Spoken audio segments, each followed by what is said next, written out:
Hello, everyone.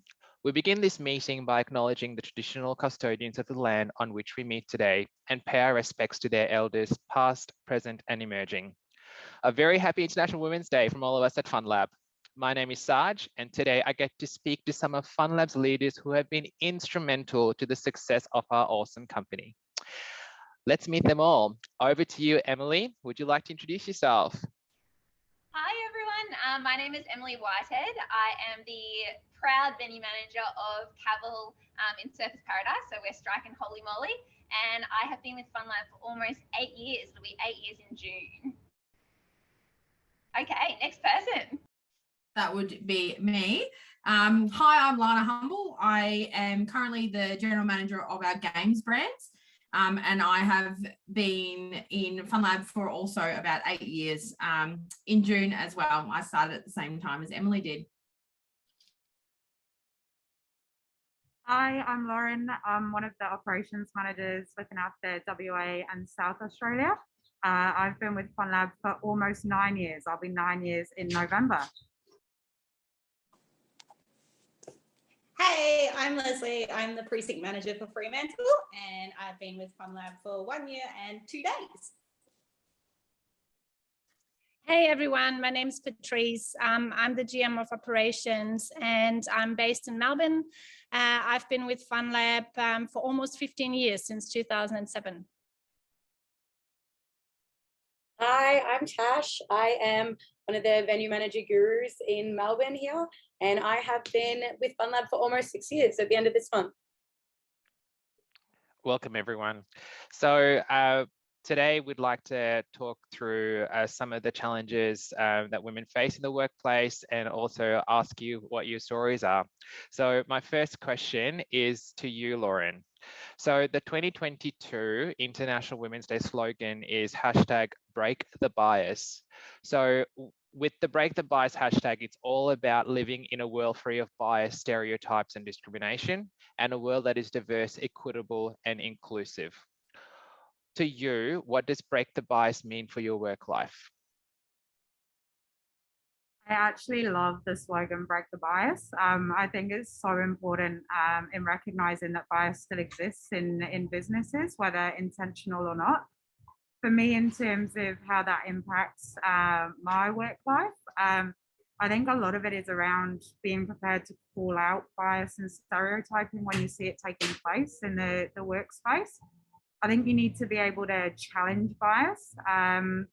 Doing that by asking questions and seeking to understand where the bias is stemmed and originated from, but also to challenge people's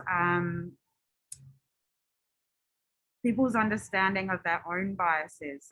We've all got different shared and lived experiences, but by asking questions and not just presenting the challenge, you're actually able to break that down a bit further and make people aware of those biases when making decisions.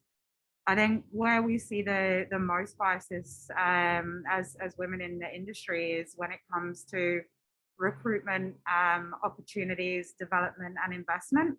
I think for us being part of Funlab, we're extremely lucky that development, investment, nurturing, and growth is one of our core values and something that is equally available to every single Motherfunner. But it is something that I think in the hospitality industry and in several industries is still very prevalent. I think for us to be able to break the bias, we actually need to be able to take a step back and assess everyone on their own merits, capabilities, and circumstances, and realize that someone's circumstances don't necessarily define their capabilities to be successful in a role.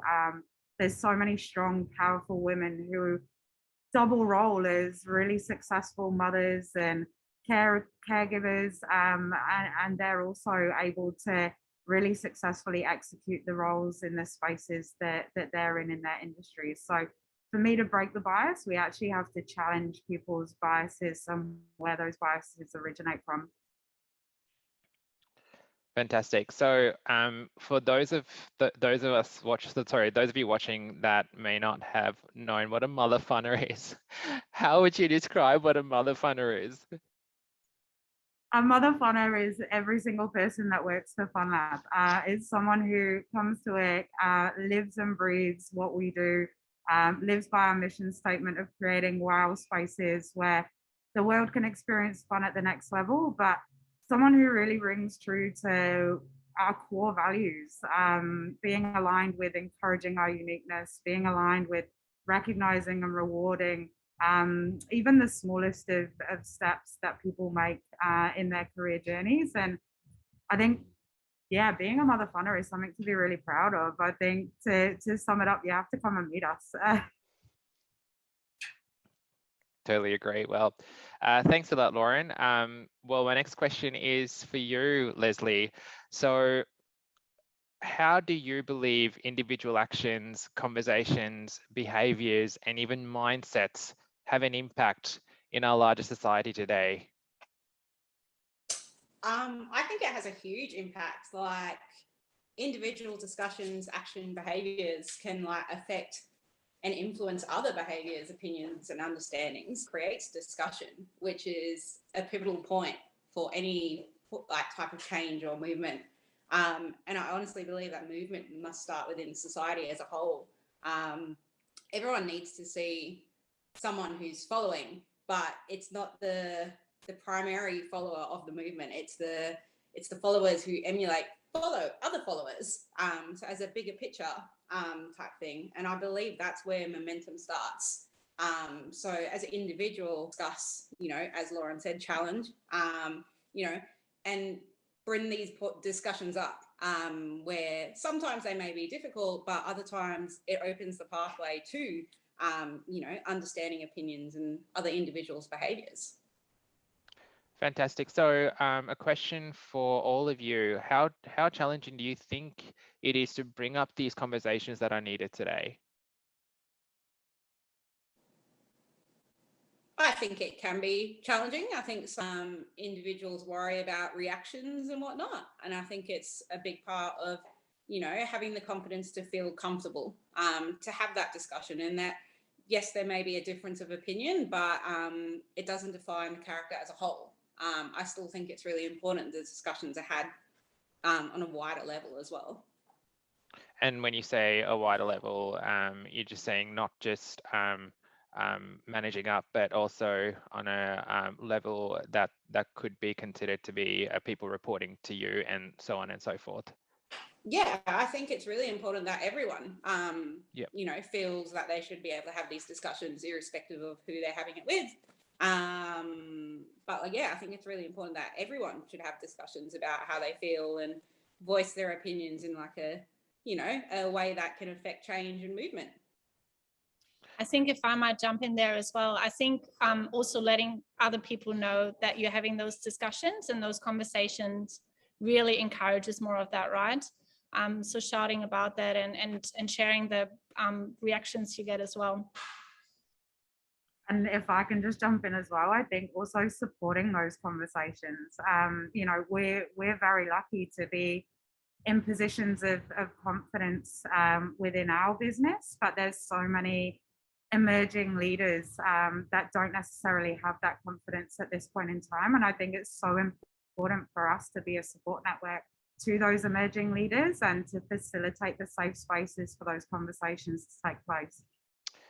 So how do you empower those leaders then to have those conversations?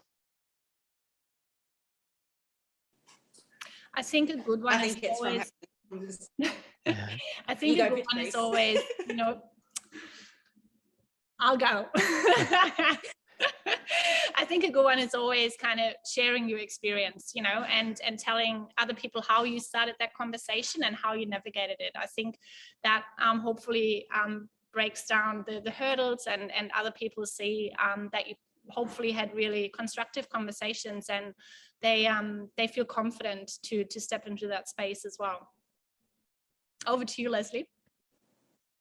Pretty much said what I was going to say. So yeah, pretty much just having the trust and, sharing the communication and having those conversations and knowing, letting people know that those conversations are being had and encouraging them to a certain point. And I think something that also, as well as sharing the experiences, but is to actually dig deeper yourself and ask the questions to those people, to give them an open platform to voice their opinion, and then encourage them to move forward with their opinions and statements, I think is really powerful as well. Thanks, team. So we're now going to speak to you, Tash. So this is I guess a bit of a topical. It's a topical topic, if that's the right way to say it. But there's a lot of demand for time in our industry, and how do you achieve that work-life balance? I think it's really important to, start with knowing that it's never going to be perfect, but we always have to try, try new things and see what works for you, and, talk to other women about their experiences, balancing, their time and things that they've tried out. We can share a lot with each other and support each other through the journey of trying to balance, and take control of our time as well.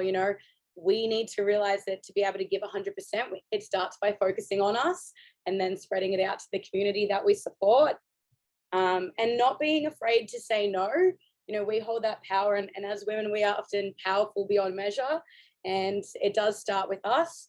Listen to your instincts and trust yourself. If you know that you need time to recharge, or if you know that you have more time to give to certain products, generally you feel that certain way for a reason, and you really need to back yourself with that. And I actually spoke to my mum and my sister about this question not too long ago, and my mum said something really beautiful, and she said, self-care isn't selfish. And I think that was really powerful for me to hear from her as well. Just to have that thing that, focusing on us just because it has the word self in it, it's about the language, and we have the power. So it starts with us to be able to support it, and balancing our work and our personal life. It's something that we need to give more attention to, for sure. So Tash, if you don't mind me asking you, what are some of the things that you could tell other people watching this video how they can administer that work-life balance? Well, something that I have started doing in the last couple of years that's worked really well for me is I like to sort of block out nights for myself to leave as empty space. And then throughout the week, if I want to use that time to catch up with friends, or if I want to use that time to spend at home recharging, if I want to delve into something, work project, it's a space that I get to determine closer to what that time is going to be. I don't like to overbook myself or overextend myself, because then often I can feel a lot of pressure and I can feel guilty about saying no to something. So if I tend to give myself a buffer, it gives me more power to be able to choose how best to spend my time. Thanks for that. And a question for the team, and this is something that I just thought of while hearing what Tash said. Do you believe that work-life balance is harder to achieve as women compared to men?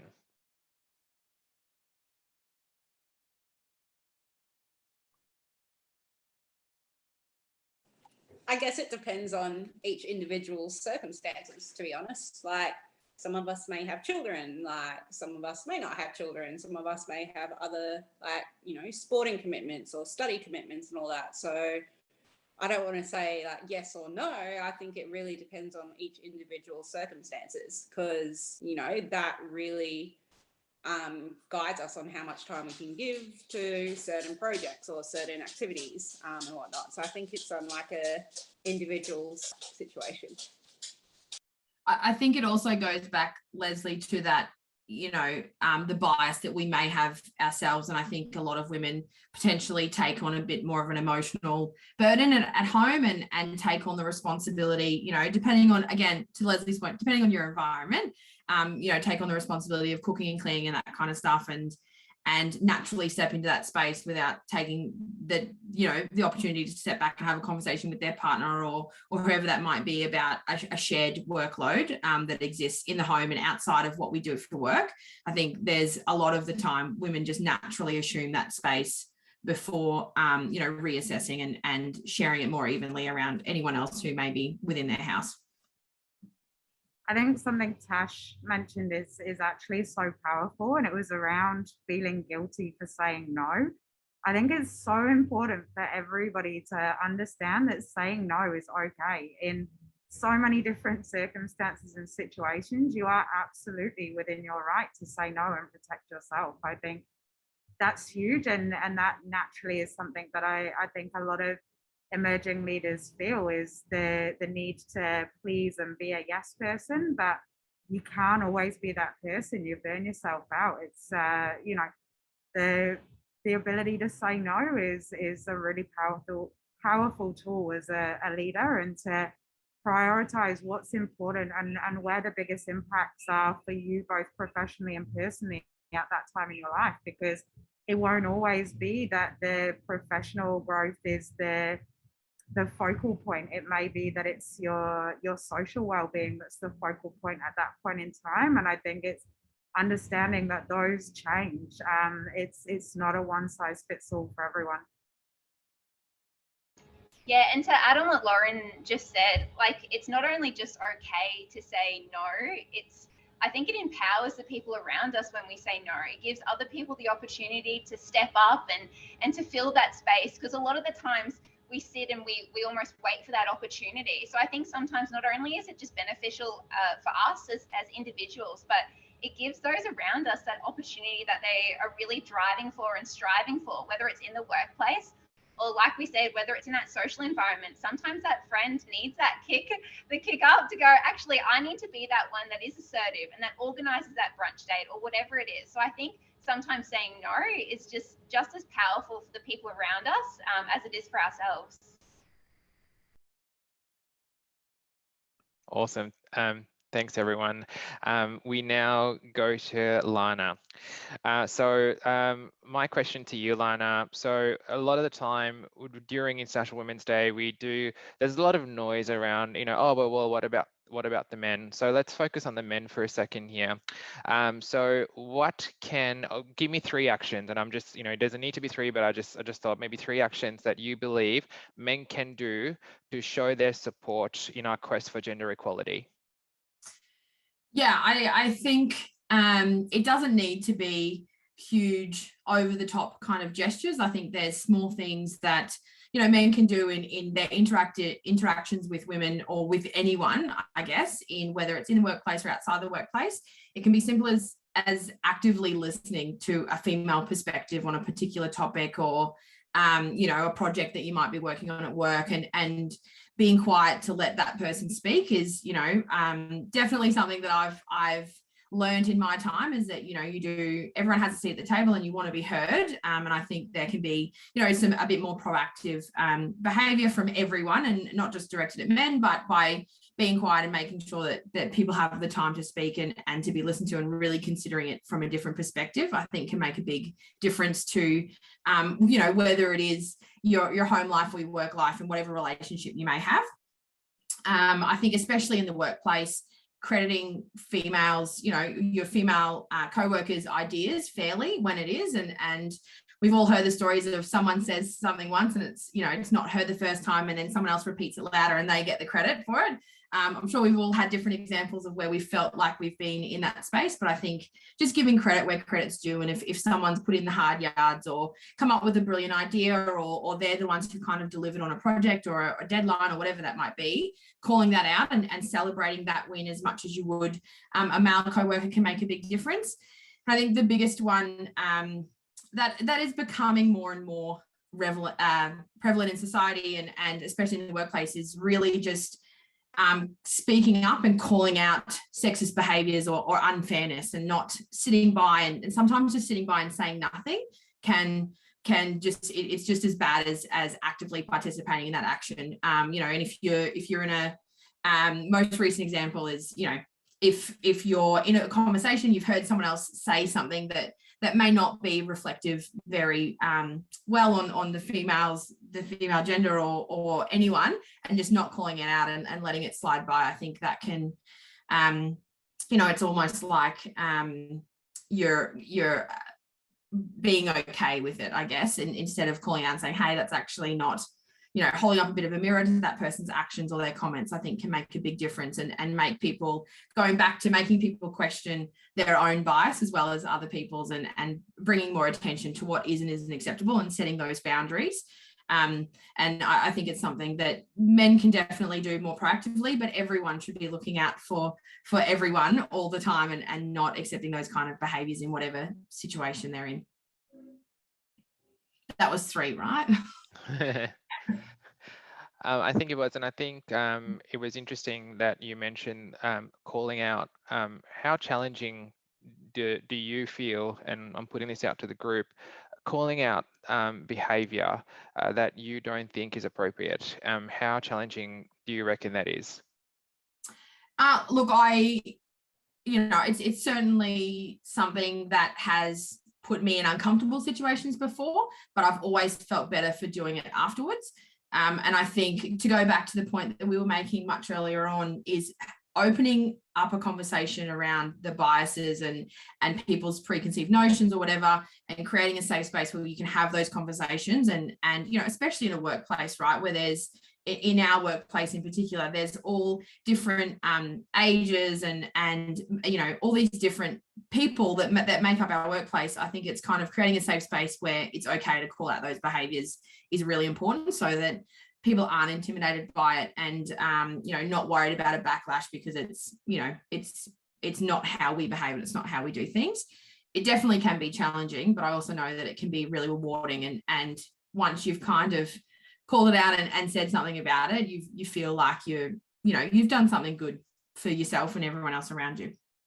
Yeah, I think so too. And just want to add there, I think once you've kind of, I guess, had the first conversation, it's almost like you're building muscle memory in that space, because the next conversation is going to be easier. And, you know, as we said before as well, sharing those conversations with other people that they were had, you know, can just normalize it and just make it more of a common thing in the workplace, I think.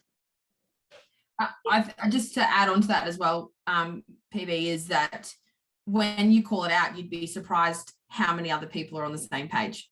And, you know, and in, again, going back to my past experiences, it's where you've kind of said something and someone else has kind of said, I'm really glad you said something, because I was going to as well. It kind of reconfirms that you've really done the right thing by calling out a certain behavior. To further that as well, I think, you know, when you think about risk and reward, the risk of not calling out that behavior and you know, if that continued with somebody else and the impact that can have, it's far worse than the, you know, immediate reward that you're going to get from opening up that dialogue.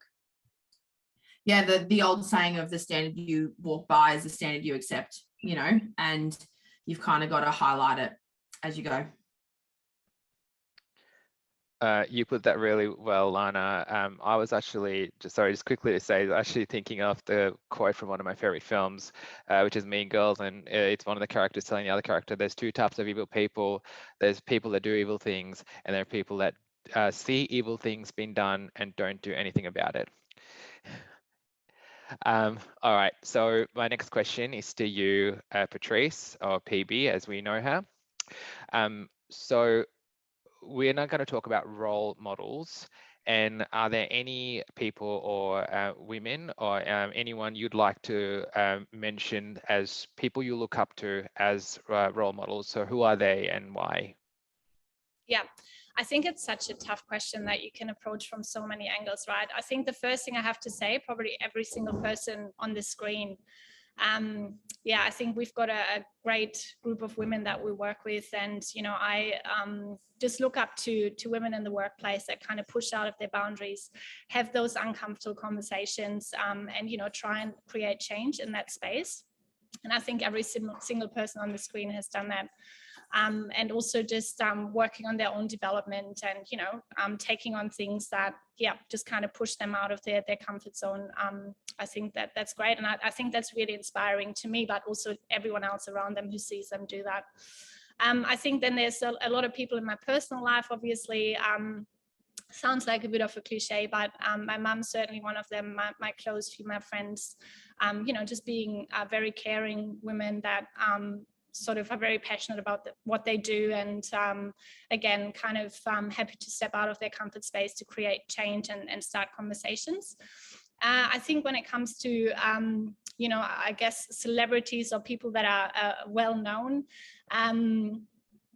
I'm German, and I follow German politics a fair bit, even though I've been living here for 15 years. But someone that I've always kind of followed and really, I guess, admired is our former Chancellor Angela Merkel. She was our chancellor for 16 years, and I guess the reason why I think she's done really well in that space is she's created a lot of change, and she's had a lot of difficult conversations over the years, and she's made a lot of decisions that she thought was the right thing to do, very human decisions, and not her party was not necessarily in agreement, which was very difficult, I think, for her, but she's created a lot of positive change. She was the one introducing same-sex marriage, for example, a few years ago, and her party wasn't necessarily on board with that, but she, you know, she said that's the right thing to do.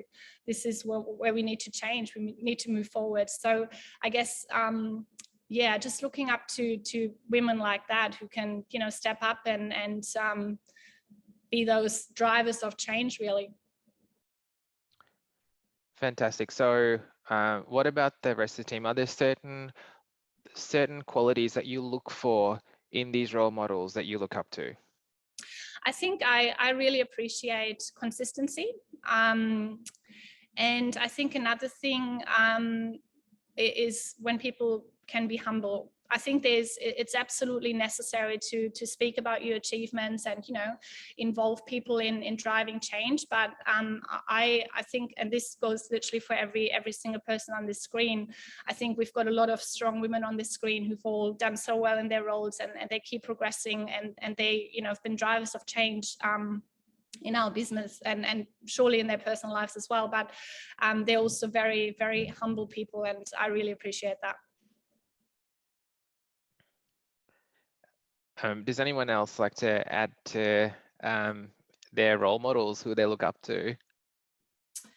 I think just to go back, Saj, on the qualities that we admire in our role models, just to echo PB's point, I think I really admire the human element of people decision making and being able to always, you know, and not necessarily, you know, be overly emotional about it, but just to make a human decision and put people first and making sure that we, you know, we're leading with that mindset. I think it makes a big difference to the type of leader that you are and you know, the type of impact that you can have in what you're doing, whether it is at home or in a personal, you know, kind of regard. So yeah, being 100% human is a phrase that we use a lot in our business, and it's probably one of the most important ones I think we can apply to everything that we do.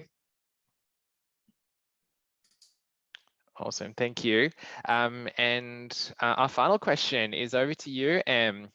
So what is the most important message that you would like to send out to young women thinking about their careers? I think firstly, one of the most important things is to work within an organisation or a work sector that respects women and appreciates what women bring to the workplace. I think working for a company like Funlab that appreciates diversity, not just for diversity's sake, but for the strength that women bring to all of the roles in all different levels of an organisation. I think if you look at an organisation that you work for and there's no women that are part of board members or part of executive teams or anything like that, I think you need to ask yourself the question, like, what is this organisation doing? Are they really driving where the potentiality that women could be in these incredible positions all across an organisation? I think as well, just following your passions, and it sounds really cliche, but doing the things that really spark joy and standing up for those things. We talk a lot about not just settling in terms of things that we walk past or behaviors that we accept. So we shouldn't settle for what we expect for ourselves in terms of the workplace. We invest a huge amount of ourselves, our souls, our bodies, for our careers. So I think investing in something that you're really passionate about and you really love is definitely just the most important thing there is. Amazing. Is there anything else anyone would like to give advice to women who are just starting their careers?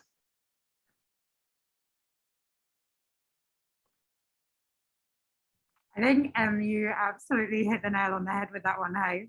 Absolutely hit the nail on the head. I think it's looking at what you're passionate about and then looking at the organization and if they actually align, and more than looking at, members of the board and what gender sits there, but actually does it align with your personal brand and how you want to be perceived by the rest of the world, I think is the most important thing. And I think you could ask anybody on this call, right? We are all 100% proud to be referred to as Motherfunners, and as funny as other people might find that, that's something that's really powerful in our business, is just that single phrase that encompasses every single person, regardless of any bias, any gender, any race, religion, sexual orientation. That for us is, something that really shines. And I think that's so important, is whatever you head into for your career is to make sure that the people you surround yourself with align to the personal brand and who you want to become.